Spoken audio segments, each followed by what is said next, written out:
most important thing in life?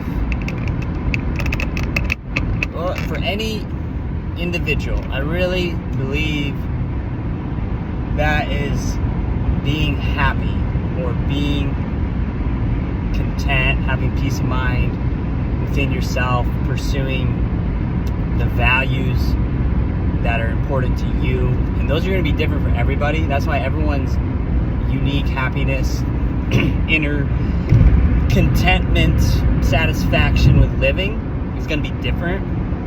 And I don't want to get caught up in the different words. Some people say like happiness is fleeting, and I'm just considering like an overall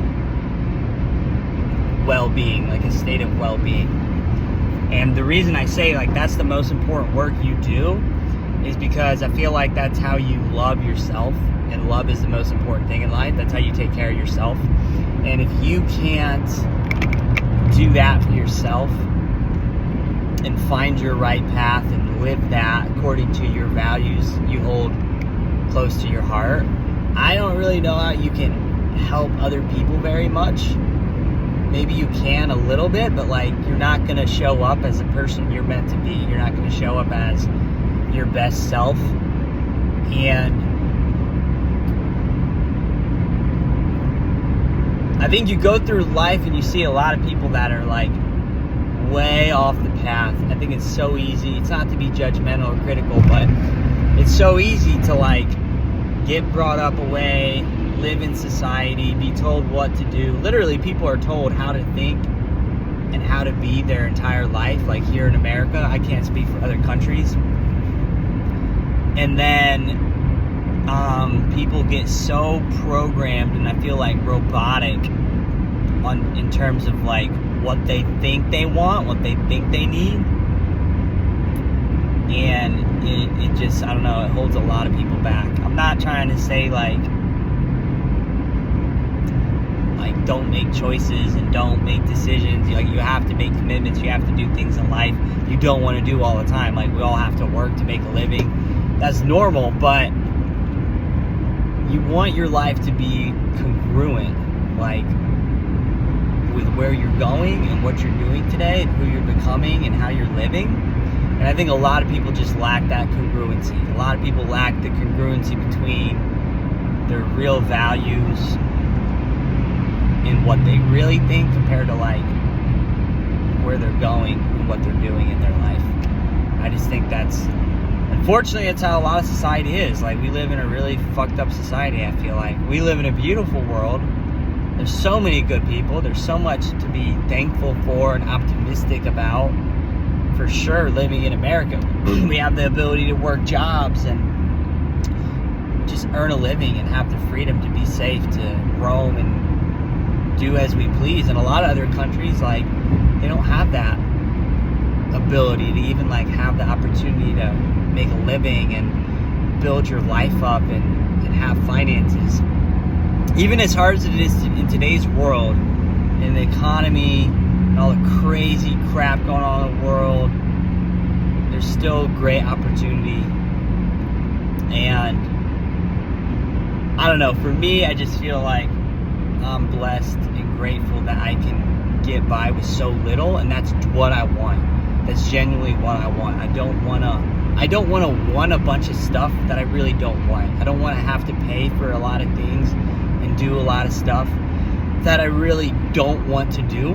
I'll do the hard work. Like I like to go to work, not every day. Like no one wants to work every week of your life, every day, but I'll do that stuff to provide at least a balanced lifestyle that I actually want to have, versus like where I was at before. It was getting me nowhere, and I feel like a lot of people are in that position.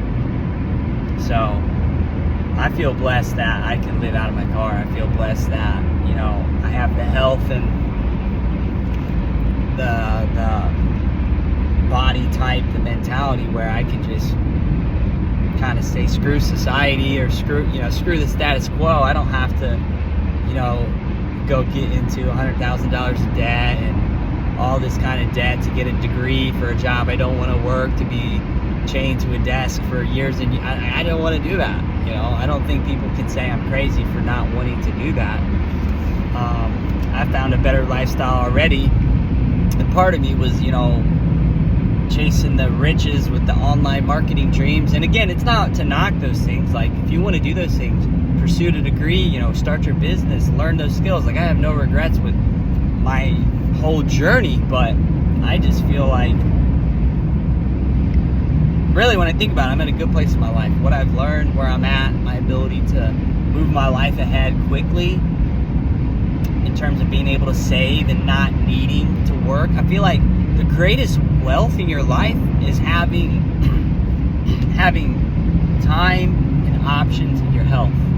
That's the greatest wealth. Like, that's greater wealth than any kind of money, unless that money is so great it provides all those things, right? But the point is, those are moving, changing targets. Like, your health could be shit for 30 years, and then you have all the money, but it's too late to really fix it, or, you know, you've lost that vitality you have when you're 30, not when you're 60, right? So anyway, I don't know, you got to get clear on your values. Like, what is important to you? When I think about my best lifestyle, I think that I love to be able to travel, get up and go, you know, see new places, go to the desert, mountains, all these different things. That makes life enjoyable to me. It makes happy living. It's healthy living, to be able to see new views and make the best of your todays and bring people with you if you can, make the memories. Like, there's probably no better thing to do in life than make memories with your loved ones, especially like when you're traveling and you're seeing new places, nature, you're out in the mountains. And at least to me, that's what I feel like. It's one of the best things that life has to offer. And then I also value my health. So I like to go to the gym every day, you know, being able to afford that easily, sitting in the sauna. You know, I'm dramatically improving my health. I'm taking care of my physical energy, my stamina. And, you know, I'm not stressing out about every dollar like I was before when I was paying rent, you know, with the low income job. I mean, relatively, FedEx is not that high paying, but anyway. And then you have, what else? You know, those are the main things, like your health, being able to travel, being able to have time to yourself, work a job wherever you want, like FedEx. You can get hired there, work there for 3 months, 6 months, save up money, get transferred somewhere else, or quit and travel, and you can always get rehired again. Like, that lifestyle is a lot better for me than being stuck somewhere I really hate to be, and being depressed, feeling, you know, I'm feeling just so stuck. Like, this past winter was terrible. I remember getting sick, getting really sick. Part of that was because my mental emotional was so low. You know, after going through a breakup and then just missing somebody so much, that was your purpose in your life, like a big part of your purpose and your mission, your body's more likely to get sick, you know. But anyway, I was stuck in bed for like days, literally 3 days. And this was back in March, and the winter was just so cold and brutal and depressing, and I'm just like, this doesn't serve me any purpose. So I feel grateful to be able to travel and move, work in a nicer environment, and it's exactly what I'm doing.